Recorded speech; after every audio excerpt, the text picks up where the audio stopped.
Welcome back sa ating munting channel. Mag-update lang tayo dito sa ating munting pond. At ano na siguro, i-inventoryhin natin kasi medyo matagal na rin nung hindi natin binilang. So ang bilang dito nasa 17. So isang buwan na rin siguro nung last tayo nagbilang. Tingnan natin kung kumpleto pa, kung nandito pa silang lahat.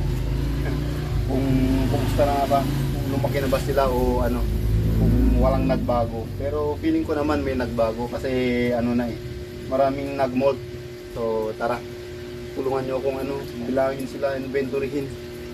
So tara, kuha lang muna tayo nitong batya para may paglagyan tayo ng mga hose.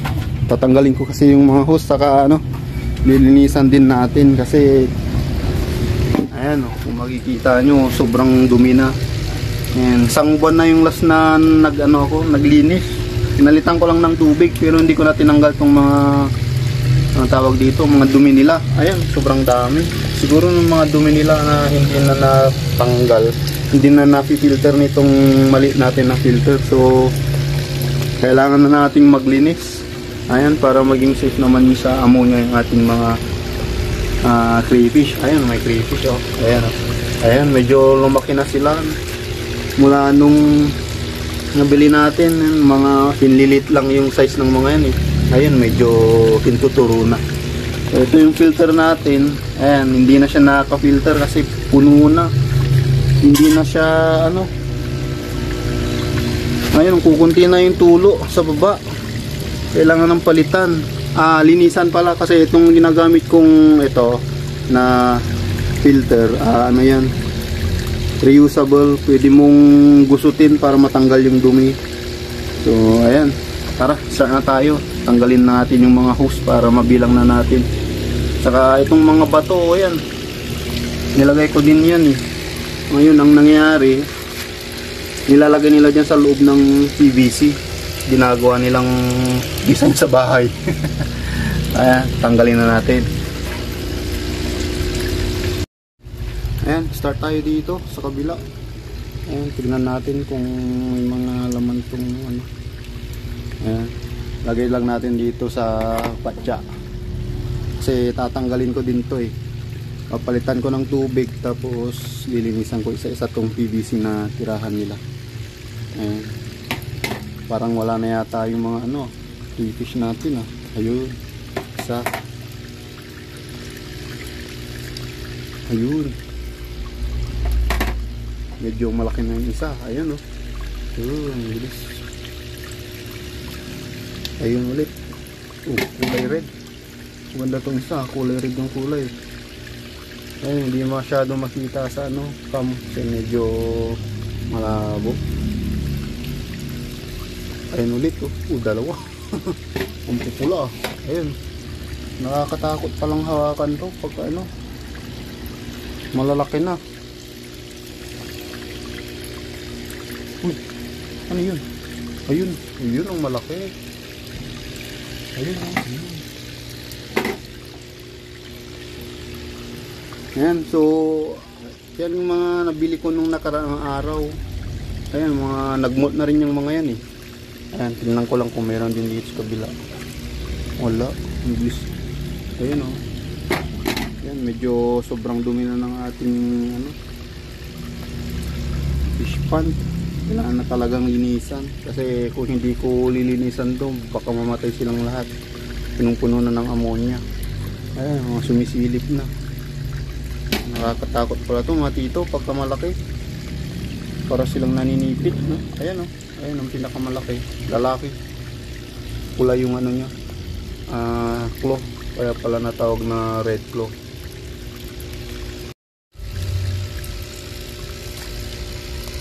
Ayun lumaki na sila. May pagbabago na rin simula yung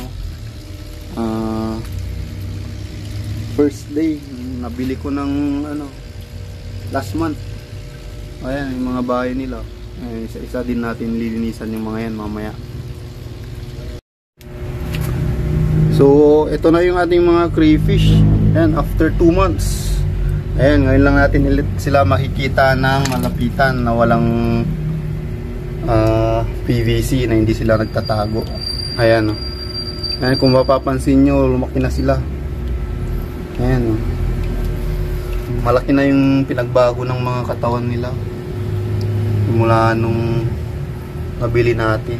Ayan, 2 months na sa akin tong mga to.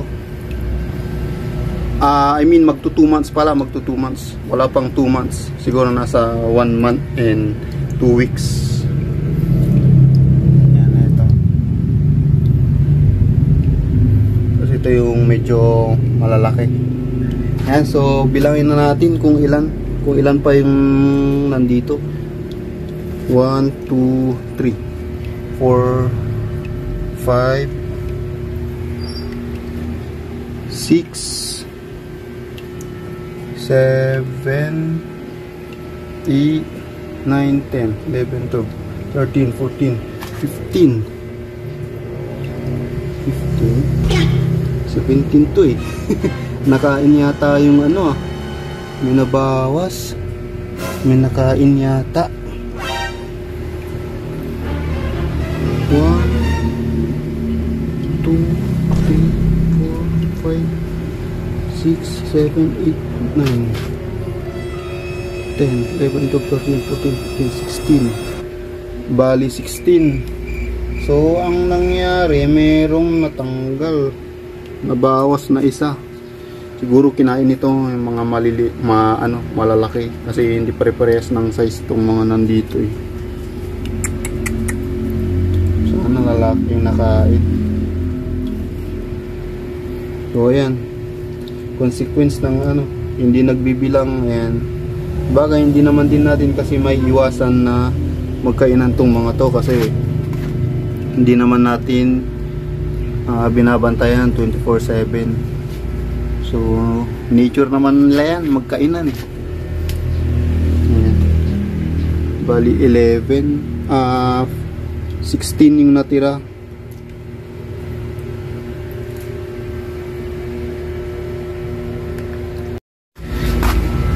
So ayan, kumuha ako ng batya para ilipat.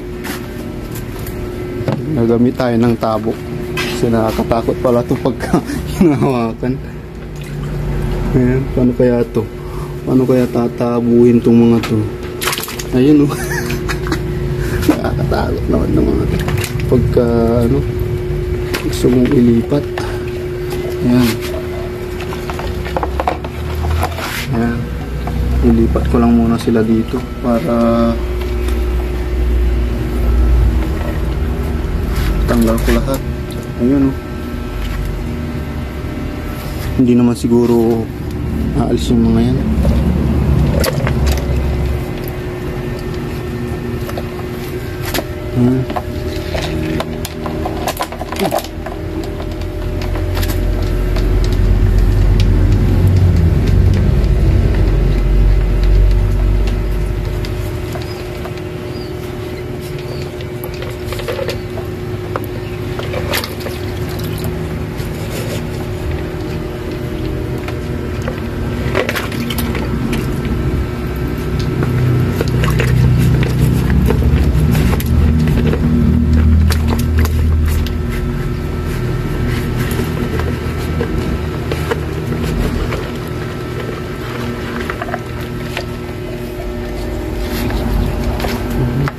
Ito yung bagong mold eh.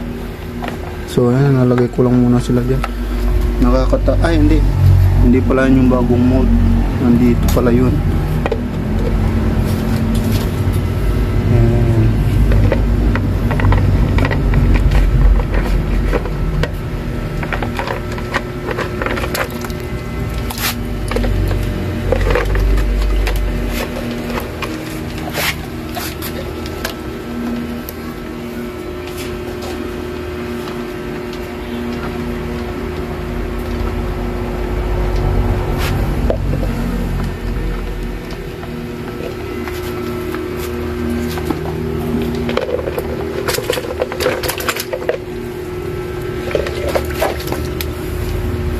Ang hirap nilang huliin. Ayan.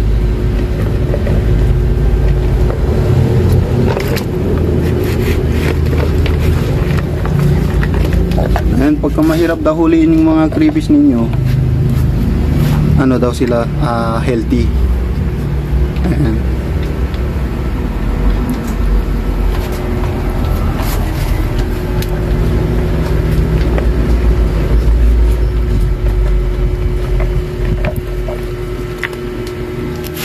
Ito yung bagong mold eh. Wala, baka mamatay ito. Kasi nahihina pa siya. Ito, nasabayan kasi niya yung ano, paglilinis natin.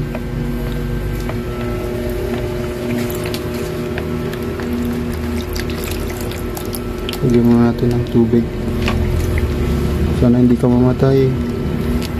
Tumahimik kasi.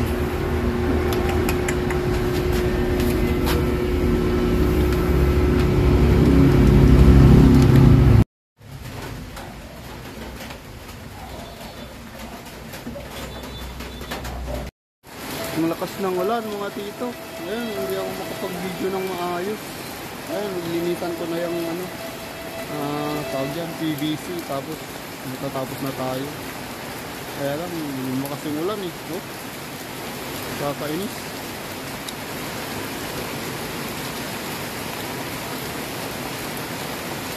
Ayan, so ayan, naibalik na natin sila mga tito. Ayan, oh. Happy na ulit sila kasi malinis na ulit yung tubig. Ayan. Mamaya ibabalik na natin itong mga aerator at ano, filter. Linisan ko lang mabuti ulit. Ayan. Mga ano. Ito yung nag-mold kanina. Ano ito nga ito? Lumulutang siya. Ayan.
Ayan, na ayos na natin, naibalik na natin sa dati.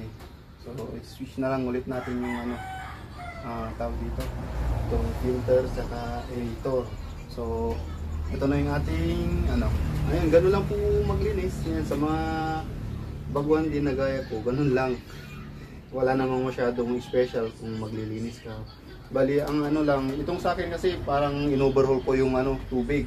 Yung iba kasi ang ginagawa nila kalahati or 1/4 lang tinatanggal. Ako in-overhaul ko na kasi kung nakita nyo kanina sobrang ano, sobrang dumi.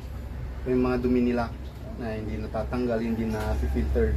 Kaya ayun, isang buwan na hindi ko nilinisan, lumobo. Sobrang dami. Kaya ayun. So sinaglit ko lang naman para malinis na. Ayan, pakita ko sa inyo.